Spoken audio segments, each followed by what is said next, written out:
ያውም በትልቁ ምንድነው ማህበረሰብን አገለግላለሁ።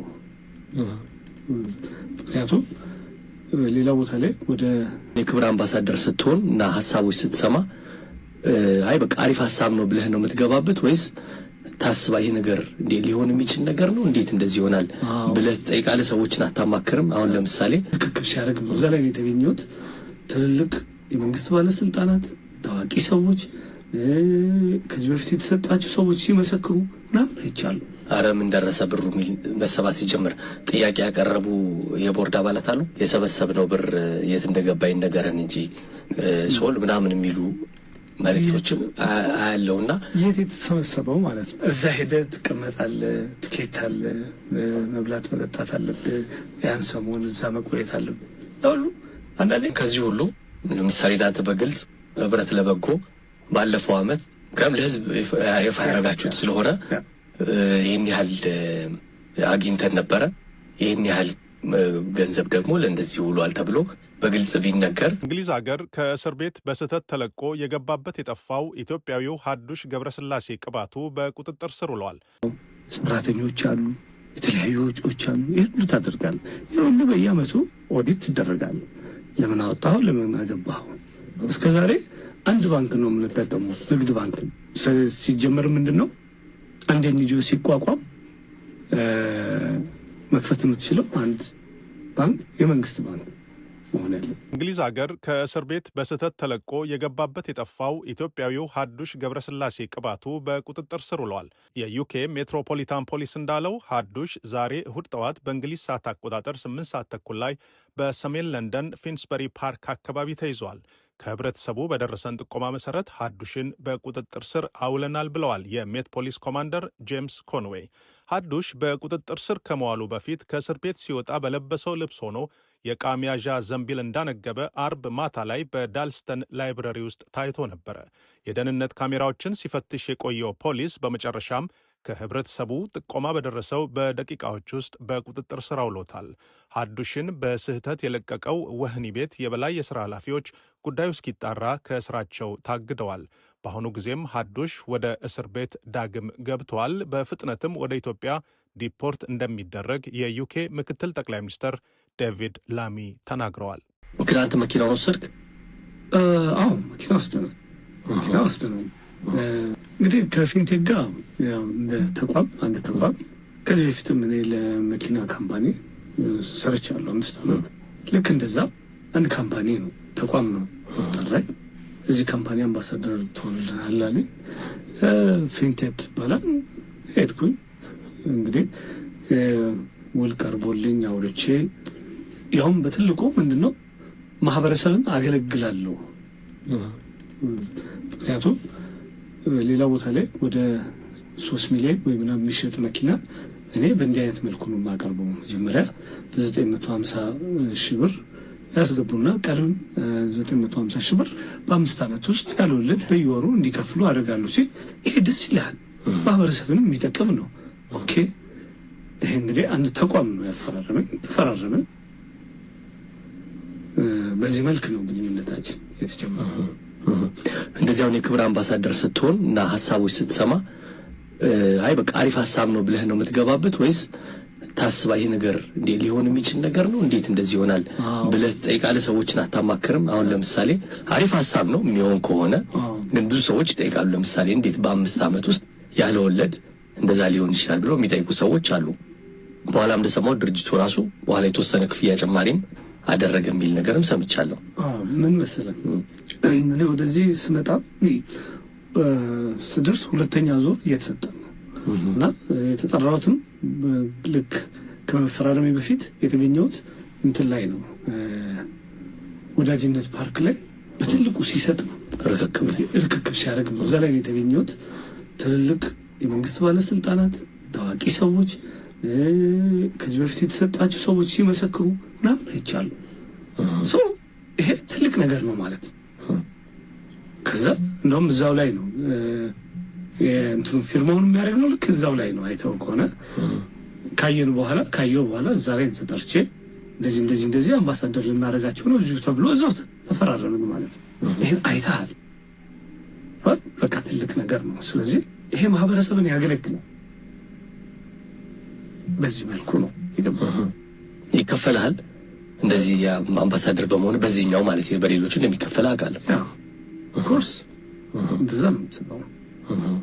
የክፍያችሁ ይፋ የሚሆን ነው ወይስ ስምምነት አላችሁ? ገንዘቡን መጠኑን ማታወቁበት አለ። መጠኑ አይወጣም። የተለያየ ነው። መኪናስ ይሰጣችኋል? ይሰጣል። አንተ ከስምምነት ውስጥ አለ? ምክንያቱም በሰራኸው ልክ ነው። አንተን የምትመርጠው ምንድን ነው የምትፈልገው? ግን ትልቁ ነገር ምን መሰለህ? ትልቁ ነገር ከነዚህ ሁሉ ውጪ የእውነት ከሌሎቹ ጋር ስሰራ እንደነበረው ማህበረሰብን የሚያገለግል ቅድሚያ የምትሰጠው አለ። ይሄን ነው የማገለግለው አሁንም ቢሆን እስከ መጨረሻው ድረስ። እንግዲህ አንድ ጊዜ ልክ ተነሳ። ከዛ በኋላ ሰው አልደረሰንም 3 ወር ተብሎ እስካሁን አልመጣም ሲል የጅቡቲውን ሀሳብ ያመጣሁት እኔ ነኝ። መሄድ አለብን፣ ማየት አለብን። የት አለ መኪናው?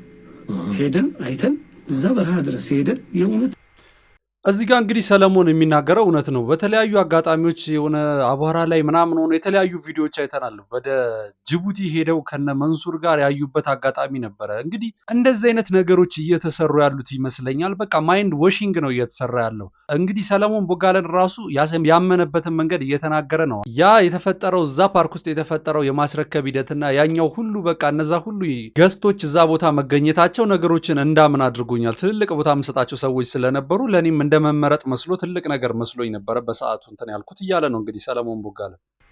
የሆነስ በቃ በጣም ትልቅ በሽታ ነው እዛ ሙቀት ላይ መገኘት። እዛ ሄዶ አይቶ ከዛ በኋላ ደግሞ እዚህ ደርሷል ሲባል ሞጆ ድረስ ሄደን አይተን ነው እንግዲህ የግድ ነው።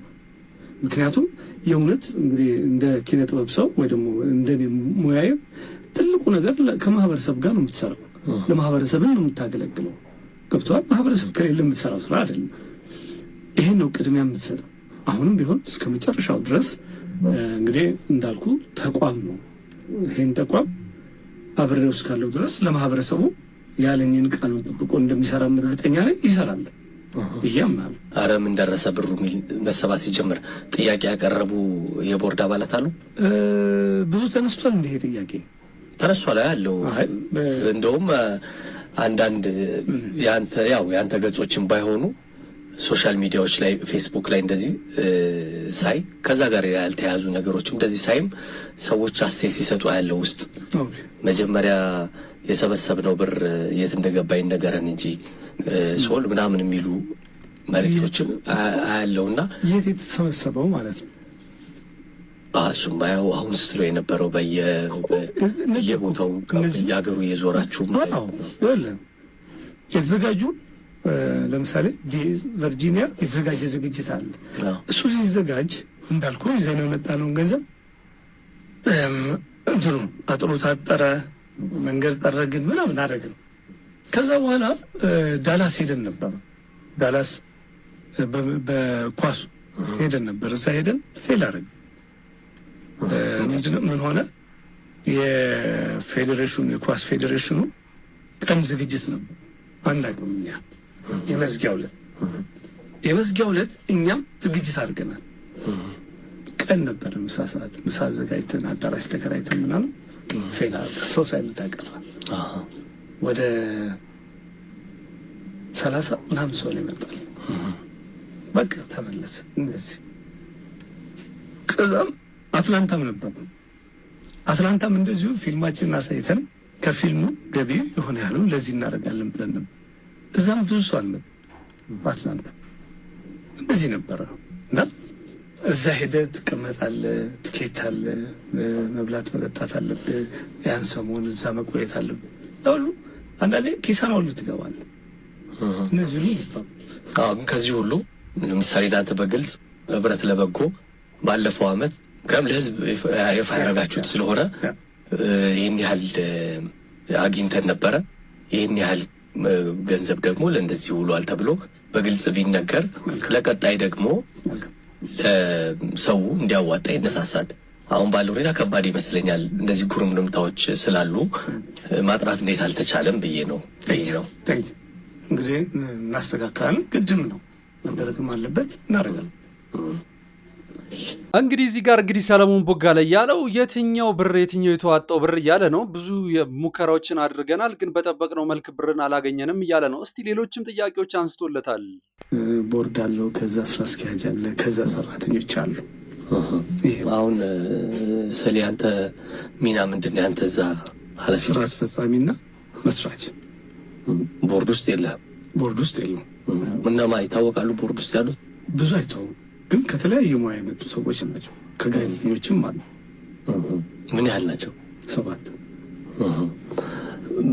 ክትትል ያደርጋሉ ማለት ቋሚ የሆነ ስብሰባ አላቸው? በአመት ኦዲት ይደረጋል። መንግስት ኦዲት ያደርጋል፣ ክትትል ያደርጋሉ። ግድ ነው፣ ግድ ነው።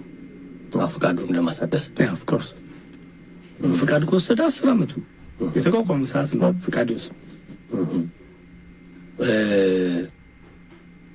ወደ ህዝብ ወጣችሁ ገንዘብ መሰብሰብ ከጀመራችሁ ወዲህ ምን ያህል ገንዘብ ሰበሰባችሁ እስካሁን? እንግዲህ ያው ሲቋቋም ጀምሮ በህዝብ ነው። ተሳክማል። ብዙ የሚታከሙ ሰዎች አሉ፣ ይታከማሉ። ሀገር ውስጥም ከሀገር ውጭም ተሳክማለ። ከዛ እንግዲህ 10 አመት ቢሮ ተከራይተ ነው የምትሰራው። ሰራተኞች አሉ፣ የተለያዩ ወጪዎች አሉ። ይሄን ሁሉ ታደርጋለህ። ይሄን ሁሉ በየአመቱ ኦዲት ትደረጋለህ። ለምን አወጣኸው? ለምን አገባኸው? እስከ ዛሬ አንድ ባንክ ነው የምንጠቀመው፣ ንግድ ባንክ። ሲጀመር ምንድነው አንድ ኤንጂኦ ሲቋቋም መክፈት የምትችለው አንድ ባንክ የመንግስት ባንክ መሆን ያለ እና እስከ ዛሬ አሁን ነው እንደውም ባለፈው አመት ለዚህ እንጀምራለን ካምፔናችንን ብለን ከተለያዩ ባንኮች ጋር ተፈራርመን፣ ግን እስካሁን አልጀመርንበትም። እስካሁን ያለን ንግድ ባንክ ነው። እሱ ነው ያለው። ኦዲት ይደረጋል፣ በየአመቱ ትደረጋል። ገንዘቡ ሁሉ በዛ ነው የሚመጣው። ገንዘብ ሁሉ የሚገባው በዛ ነው። በአይነት እንደዚህ የሚሰጧቸው አሉ። በአይነት የተለያዩ ነገር መሳሪያዎች ሊሆን ይችላል ወይ ሆን ሌሎች ድጋፎች ያደርጉላቸው። እንግዲህ ያው የመጀመሪያ 2ኛ ማርሴዲስ መኪናዋ እንዳልኩ፣ ከዛ በኋላ ደግሞ እንደገና አንድ ሎስ አንጀለስ ውስጥ የሚኖር በጣም ጥሩ ሰው አቶ ጥላውን የሚባል እዛም መርሴዲስ ነበረችውና እዛው እንዳለች መኪናዋን ሸጦ ገንዘቡን ልኳል። ከዛ በኋላ ደግሞ አሁን በቅርብ በጣም እንወደው የምናከብረው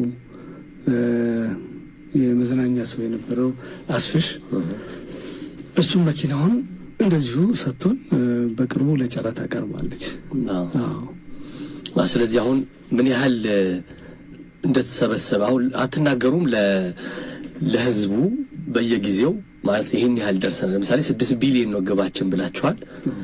እስካሁን 2 አመት ተጉዘናል፣ ይሄን ያህል ገንዘብ ተሰብስቧል፣ ይሄን ያህል ሰርተናል ብላችሁ ሪፖርት አድርጋችሁ ታውቃላችሁ? በተለያየ መንገድ ለምሳሌ ባለፈው አመት እንዳልኩ በተለያየ ቲቪዎች ላይ መተን ነበረ።